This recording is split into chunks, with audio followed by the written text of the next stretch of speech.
They were told that capture meant dishonor worse than death. But when 300 Japanese women stepped off crowded transport trucks at Camp Lordsburg, New Mexico in August 1945, they expected American soldiers to laugh at their shame and Japanese officers to command their silence. Instead, something impossible happened. When their own commanders raised their fists to enforce obedience, American guards stepped between them. The women wept, not from pain, but from confusion. For the first time in their lives, the enemy became their protectors, and nothing in their training had prepared them for that. If you want to hear more untold stories from World War II, make sure to like this video and subscribe to our channel. These hidden moments of history deserve to be remembered. The summer heat of New Mexico hit them like a wall. After weeks on a transport ship from the Pacific, then days on a cramped train, the women finally arrived at a camp surrounded by desert. The landscape looked like another planet, flat, brown, endless. Mountains rose in the distance like jagged teeth against a burning sky. There were no trees, no green fields, just dust and rocks and the smell of hot metal from the train tracks. The women wore simple cotton uniforms, some torn from the journey. Their hair was tied back in tight buns, faces sunburned and streaked with sweat. Most were young, between 18 and 30, though a few older women stood among them. They had been nurses, clerks, radio operators, and translators working for the Japanese military across the Pacific Islands. When the war ended suddenly in August, they found themselves prisoners, not heroes. As the trucks rolled through the camp gates, barbed wire glinted in the sun. Guard towers stood at each corner, and long wooden barracks stretched in neat rows. American soldiers watched them arrive, rifles resting on their shoulders. Some looked curious, others looked bored. None looked cruel, which confused the women more than anything. The dust tasted bitter on their tongues. The air smelled different here, dry, clean, without the humidity of the Pacific Islands or the smoke of war.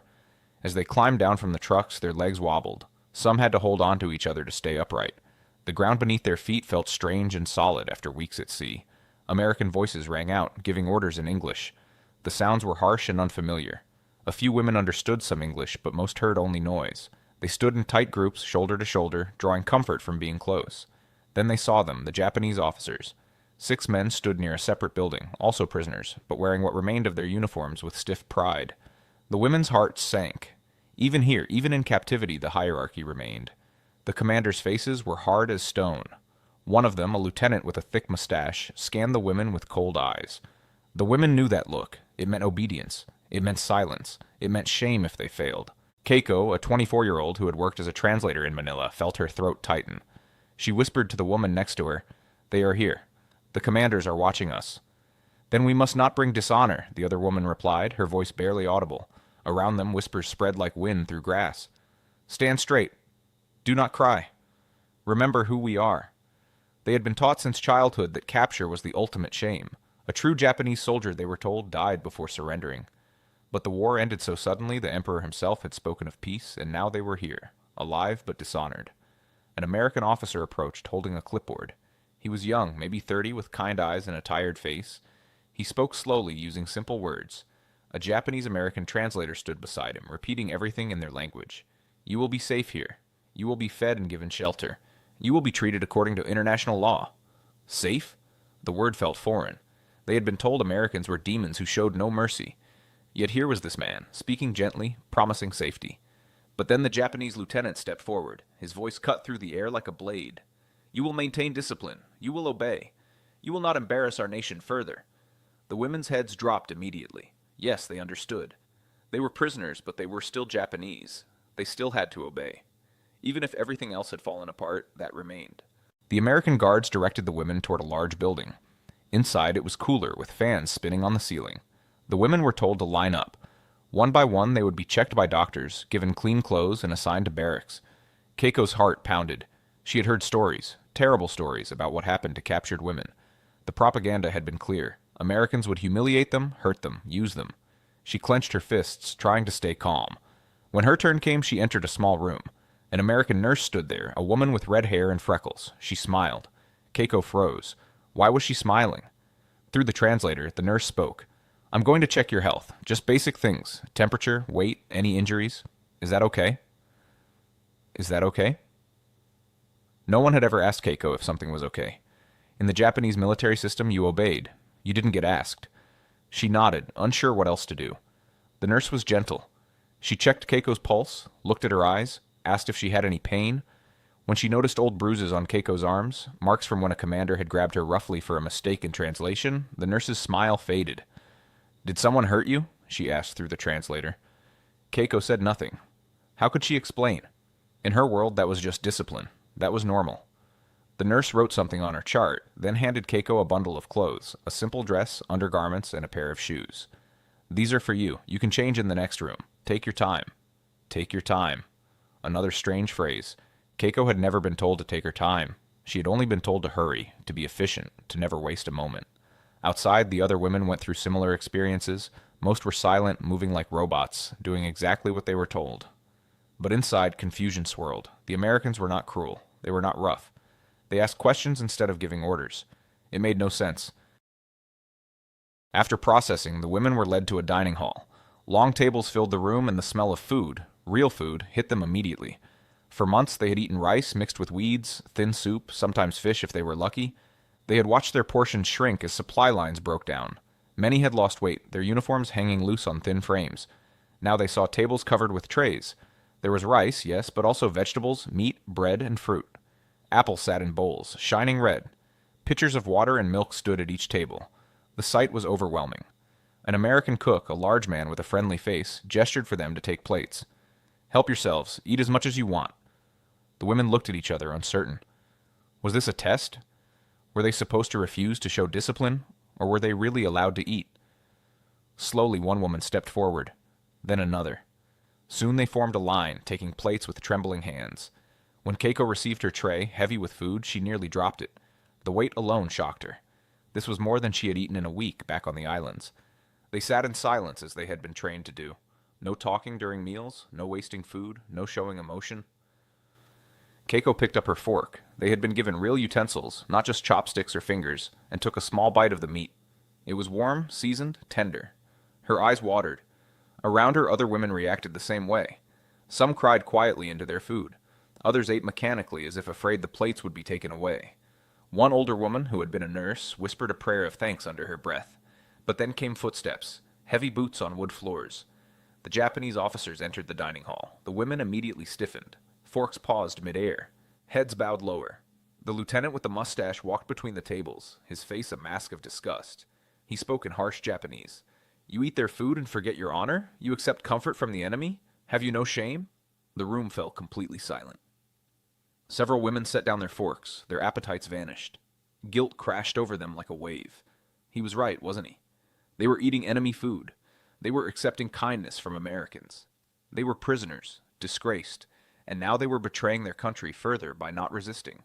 Keiko felt tears slide down her cheeks, not from joy at the food, but from shame. Her throat tightened. She couldn't swallow.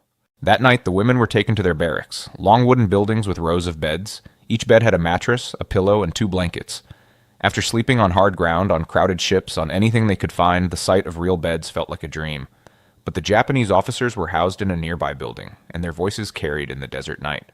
The women lay in their beds, exhausted but unable to sleep. Through the thin walls they heard the commanders arguing among themselves, discussing the disgrace of surrender, the weakness of accepting American charity. One voice rose above the others, the lieutenant. Tomorrow we will make sure they understand. They may be prisoners, but they are still Japanese. They will maintain honor, or they will be reminded of their duty. The threat hung in the air. The women knew what reminded meant. It meant punishment. It meant being pulled aside and scolded, or worse. Even in captivity the hierarchy held. The commanders still had power over them, not through official authority, but through culture, through shame, through the weight of everything they had been taught since birth. Keiko stared at the ceiling, watching shadows from the guard tower lights move across the wooden beams. Her stomach was full for the first time in months. She was clean. They had been allowed to shower, with real soap and warm water. She was lying on a soft bed, and yet she had never felt more conflicted. "Are you awake?" whispered the woman in the next bed. Her name was Yuki, a former clerk from Tokyo. "Yes," Keiko whispered back. "Do you think we are betraying our country by being here?" Keiko didn't answer right away. How could she? Everything she believed was being challenged. The Americans were supposed to be monsters, but they had been kind. The commanders were supposed to protect them, but they made them feel ashamed for surviving. "I don't know," Keiko finally said. "I don't know anything anymore." Yuki was quiet for a moment, then she said, "The nurse gave me medicine today, for an infection I've had for weeks.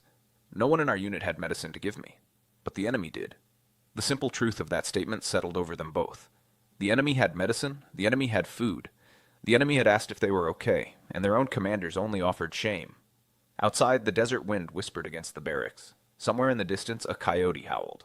The women lay awake, caught between two worlds. The one they had known, where obedience and honor were everything, and this new one, where the enemy showed unexpected mercy. Neither world made sense anymore. The days began to follow a rhythm. Every morning at 6 a.m., a bell rang. The women woke, made their beds with military precision, and lined up outside the barracks. An American guard would do a quick count, then lead them to the dining hall for breakfast. Breakfast was always generous: oatmeal or rice, toast with butter, coffee or tea, sometimes eggs and bacon. The women slowly got used to eating real meals. Their bodies responded. After weeks of being weak and tired, they started to feel stronger. Their skin cleared. Their hair, which had been dull and breaking, began to shine again. After breakfast, they were given work assignments. The Americans needed help with various tasks around the camp: laundry, kitchen work, sewing and mending uniforms, helping in the infirmary. The work was not hard. No one yelled at them. No one hit them for small mistakes. The American supervisors spoke firmly but fairly. If someone didn't understand, they would explain again, slowly. Keiko was assigned to help in the infirmary because of her English skills. She worked alongside American nurses, translating when other Japanese prisoners needed medical care. She watched how the nurses treated patients, gently, with respect, explaining what they were doing before they did it. This was so different from the military hospital where she had worked, where patients were expected to endure in silence. The women were paid for their work. Not much, just camp currency that could be used at the canteen. But it was something.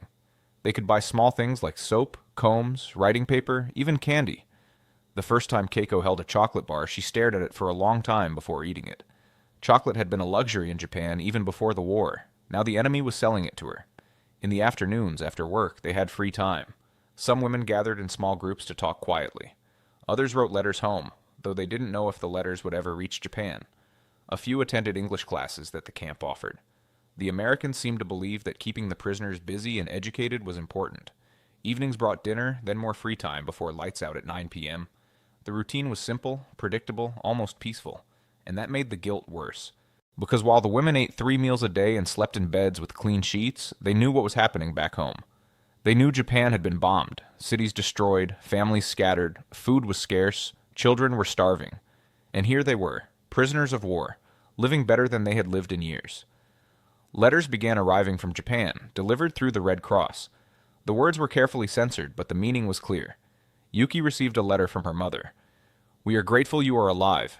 Do not worry about us. We manage with what we have." But between the lines, Yuki could read the truth. They were not managing. They were suffering. Another woman, Hana, received news that her brother had died in the final months of the war. She sat on her bed, holding the letter, tears falling silently.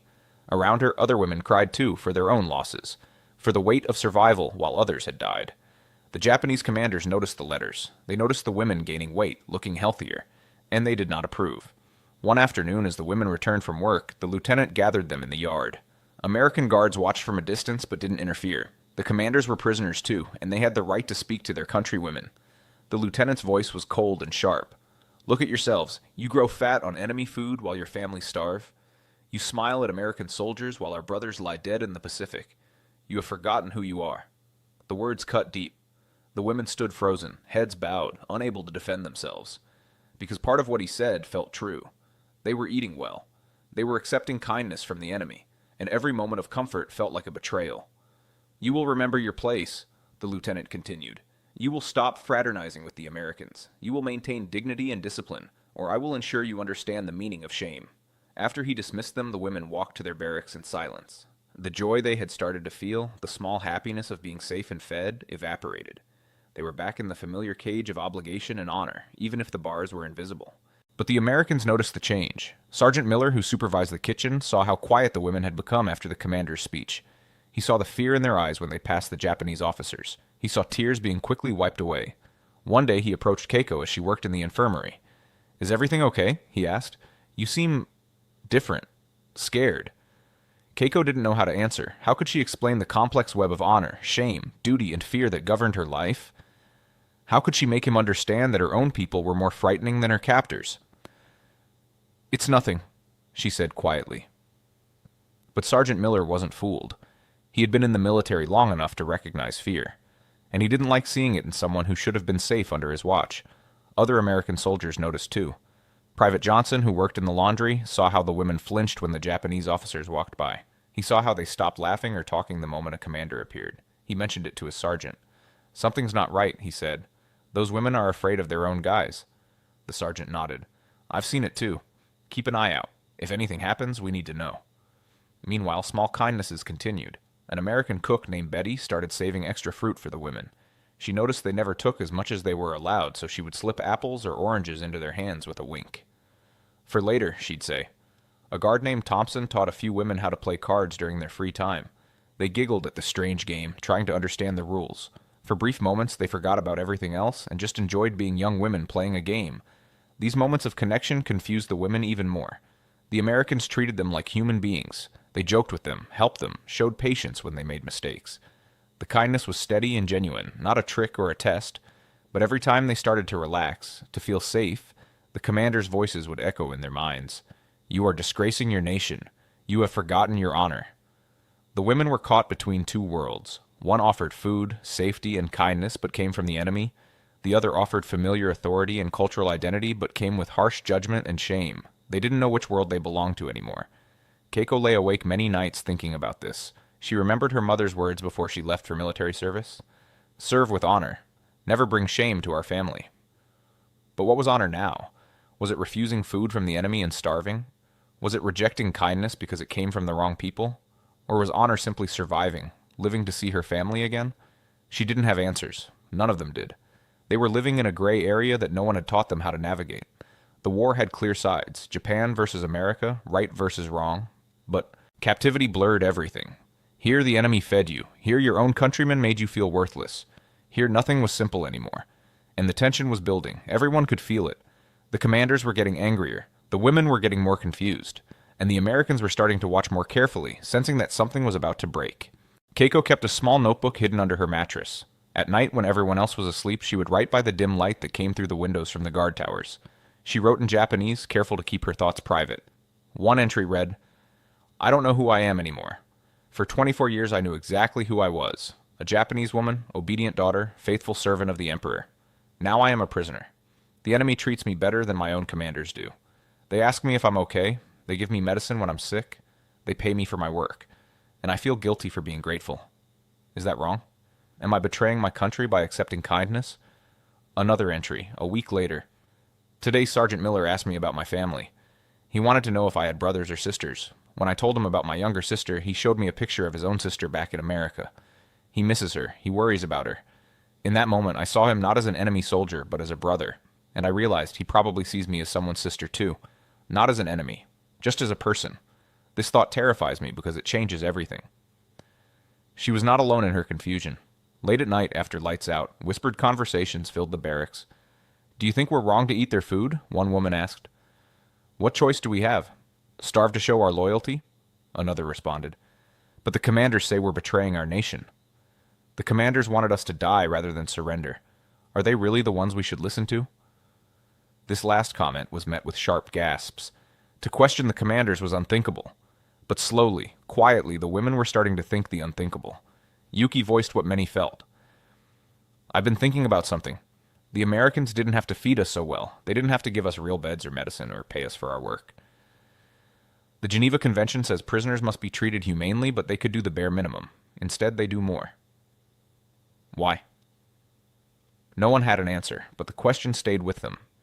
The breaking point came on a hot September afternoon. The women were returning from their work assignments, tired but in good spirits. One of the younger women, a girl named Sakura, who couldn't have been more than 19, was humming a song, an American song she'd heard on the radio in the kitchen. The Japanese lieutenant appeared from nowhere. His face was red with rage. He grabbed Sakura by the arm, yanking her out of line. "You sing their songs now? You have completely forgotten your honor." Sakura froze, terrified. The lieutenant raised his hand to strike her. But before his hand could fall, an American guard stepped between them. It was Sergeant Miller. His voice was calm but firm. "That's enough. Step back." The lieutenant's eyes blazed. "This is not your concern. She is Japanese. I am her superior officer." "You're a prisoner, same as her," Miller replied, his hand resting on his belt near his sidearm, not threatening, but ready. "And in this camp, prisoners don't hit each other. Step back." For a long moment, nobody moved. The women held their breath. The other American guards had noticed the confrontation and were approaching. The lieutenant was outnumbered, and he knew it. His hand dropped, but his face twisted with humiliation and rage. He spat words at Sakura in Japanese. "You are dead to honor. You are not Japanese anymore." Then he turned and walked away, the other commanders following him. Sakura stood trembling, tears streaming down her face. But Sergeant Miller knelt down to her level, his voice gentle. "Are you okay? Did he hurt you?" Through her tears, Sakura shook her head. She wanted to say something to thank him, but no words came. All she could do was cry. Miller looked at Keiko, who had witnessed everything. "Can you tell her she's safe? Tell her that won't happen again." Keiko translated, her own voice shaking. When Sakura heard the words, she cried harder, not from fear now, but from overwhelming confusion. The enemy had protected her from her own people. Her own commander had called her dead to honor. But the American, the one she'd been taught to fear, had kept her safe. That night, the barracks buzzed with whispered conversations. The women couldn't stop talking about what had happened. For the first time, they spoke openly about their doubts. He was going to hit her, her own commander. And the American stopped him. Why would he do that? Why would he care? Because maybe they do see us as human beings. But we're the enemy. Are we? The war is over. We're prisoners, not soldiers anymore. The next morning, something had changed. The women walked differently. They held their heads a little higher. When they passed the Japanese commanders, they didn't bow as deeply as before. The fear was still there, but something else was there too. A quiet defiance, a small spark of independence. The Americans noticed. Captain Richards, the camp commander, called Sergeant Miller into his office. "The situation with the Japanese officers is getting worse," Richards said. "They're trying to maintain control over the women through intimidation. But this is an American camp. Those women are under our protection, not under the authority of other prisoners." "What do you want me to do, sir?" Miller asked. "Keep watching. And if any of those officers try to enforce discipline again, intervene. The women need to understand that they're safe here. Really safe. Not just from us, but from everyone." Miller nodded. "Some of them are starting to see it, sir. But they've been trained their whole lives to obey authority, especially male authority. Breaking that conditioning isn't easy. I know, but we have to try. Because if we don't protect them, we're no better than the propaganda they've been fed about us." The women's transformation was gradual but real. They started asking questions, small ones at first. Keiko asked Sergeant Miller about America, about what life was like there. Did women work? Could they choose their own husbands? Did they go to school? Miller answered honestly, and his answers opened new worlds. Women in America could vote. They could own property. They could divorce husbands who mistreated them. They could become doctors, lawyers, even pilots. The war had shown that women could do jobs that everyone said only men could do. This information spread through the barracks like wildfire. The women discussed it endlessly. Some found it shocking. Others found it exciting. All found it thought-provoking. "Imagine," Yuki said one evening, "choosing who you marry, not having it arranged by your parents." "Imagine," Hana added, "learning any profession you want, not just the ones considered appropriate for women." "Imagine," Keiko said quietly, "not being hit for making a mistake or asking a question." They were beginning to imagine different possibilities. Not necessarily that they wanted to become American, they were still Japanese in their hearts, but that maybe the way they had been taught things must be was not the only way things could be. The commanders sensed this shift, and it enraged them. They saw their authority slipping away. They saw the women listening to American ideas. They saw what they considered the corruption of Japanese values, and they became desperate to reassert control. But they didn't understand something crucial. The women had been afraid of the commanders only because they believed there was no alternative, that obedience was survival. Now they had seen an alternative. They had seen American guards protect them. They had seen that life could exist without constant fear and punishment. And once you've seen freedom, even a glimpse of it, you can't pretend you haven't. The commander's power was built on fear and shame, but the Americans had offered something stronger, dignity and choice. And slowly, steadily, dignity was winning. The confrontation everyone had been dreading came on a cool October morning. The women were lined up for breakfast when the lieutenant and two other commanders approached.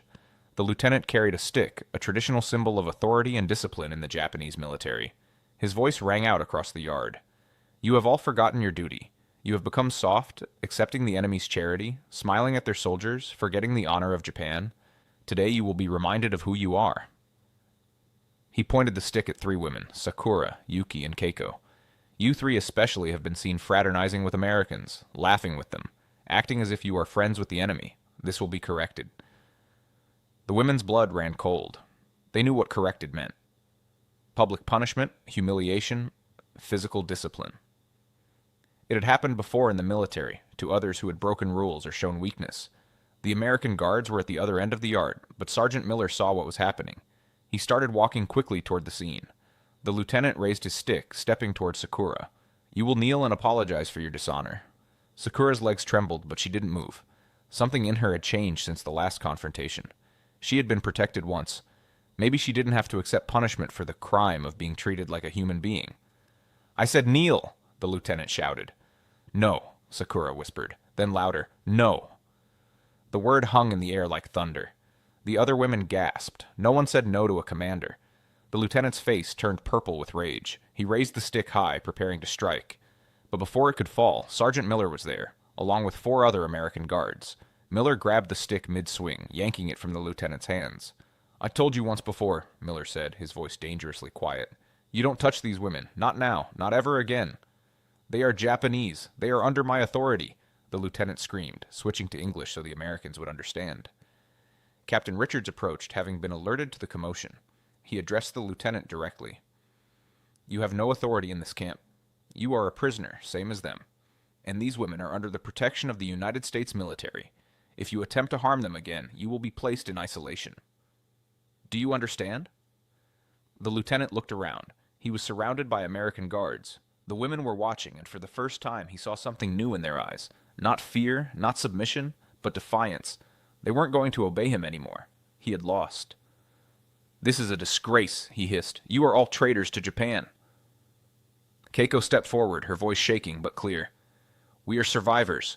That is not the same as traitors." The word stunned everyone. A Japanese woman, contradicting a male officer, in public, in front of everyone. It violated every cultural norm she had been raised with. But she had said it anyway. The lieutenant stared at her with pure hatred. Then he turned and walked away, the other commanders following. They knew they had lost control. The American protection had broken their power. Captain Richards addressed the women. "You don't have to be afraid of them anymore. You are under our protection. Anyone who tries to harm you will answer to us. You have my word." Through Keiko, translating with tears streaming down her face, the women heard this promise, and one by one they began to cry. Not from fear or shame, but from relief. From gratitude. From the overwhelming realization that they were truly safe. Sakura fell to her knees, sobbing. Yuki covered her face with her hands. Even the older women, who had trained themselves never to show emotion, wept openly. The Americans had done what their own commanders never had. They had protected them. And in that moment, everything the women had been taught about honor, about loyalty, about who was good and who was evil, shattered completely. The enemy had become their protectors, and their protectors had revealed themselves as the true source of their fear. In the weeks after the confrontation, life in the camp changed dramatically. The Japanese commanders were moved to a separate section of the camp, far from the women. They were no longer allowed to interact without American supervision. The women felt like a weight had been lifted from their shoulders. But a new anxiety crept in.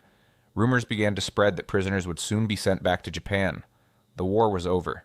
Peace treaties were being signed. Eventually, everyone would go home. Home. The word felt strange. What was home now?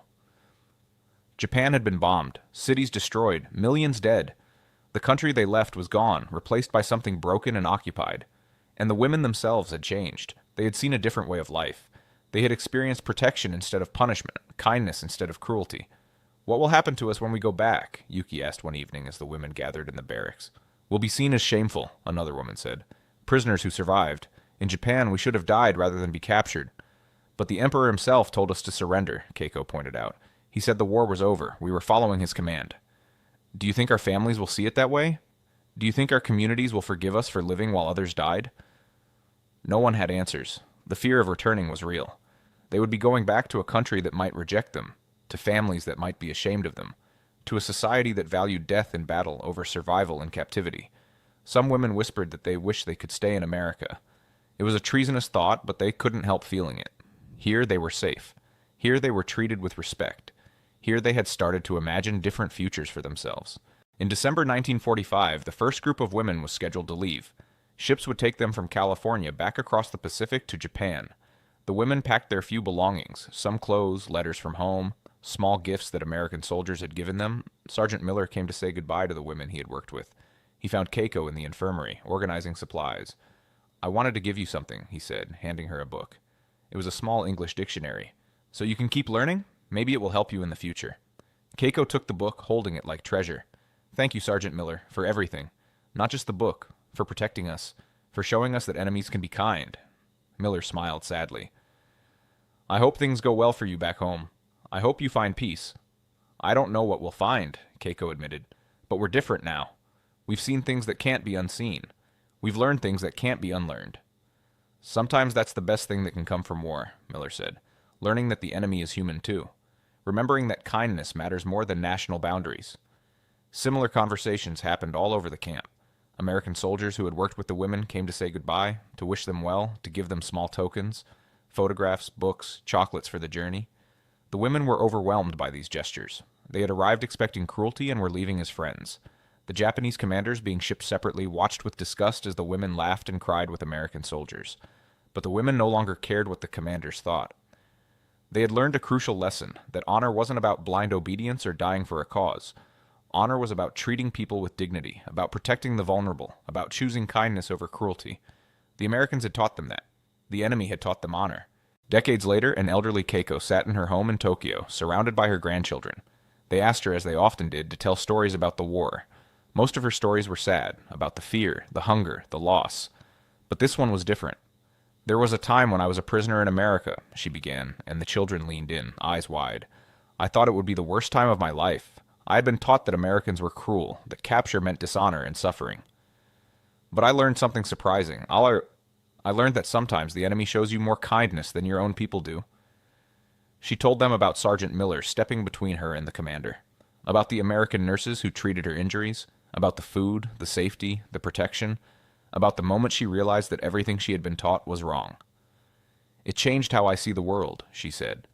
I learned that no group of people is entirely good or entirely evil, that kindness can come from unexpected places, that true honor isn't about following orders blindly, it's about treating others with dignity and standing up for what's right, even when it's hard. Her grandchildren listened, absorbing these words. This was not the usual war story. This was something more complicated, more human, more true. Did you ever see Sergeant Miller again? One grandchild asked. Keiko shook her head. No, but I never forgot him, and I tried to live my life the way he showed me, with kindness, with protection for those who need it, with courage to stand against cruelty, even when it comes from people who are supposed to be on your side. She picked up the old English dictionary from her shelf, worn from decades of use. He gave me this, and through it he gave me a new way of seeing the world. That was the greatest gift anyone has ever given me. And so the soap became symbols, the meals became memories, and the protection became proof that humanity can survive even in the machinery of war. For those 300 Japanese women, the experience of captivity in America became not a story of shame, but a story of transformation. They learned that enemies could show mercy. They learned that true strength sometimes means protecting others rather than dominating them. They learned that honor isn't about dying for a cause. It's about living with dignity and helping others do the same. The tears they shed when American soldiers stepped between them and their own commanders were tears of revelation. In that moment, everything they thought they knew about the world shattered and was rebuilt into something more complex, more human, more true. As Keiko told her grandchildren years later, sometimes kindness comes from the most unexpected places, and when it does, it changes you forever. It teaches you that the world is not divided into pure good and pure evil, but into those who choose compassion and those who choose cruelty. And that choice has nothing to do with which uniform you wear or which flag you salute. That is the story worth remembering. Not just the battles and the bombs, but the small moments of humanity that survived despite the war. The moments when people chose protection over punishment, kindness over cruelty, dignity over shame. If this story moved you, please subscribe to our channel and hit the like button. These untold stories from World War II deserve to be remembered and shared. History is not just about the famous battles, it's about the human moments that changed lives forever. Thank you for watching.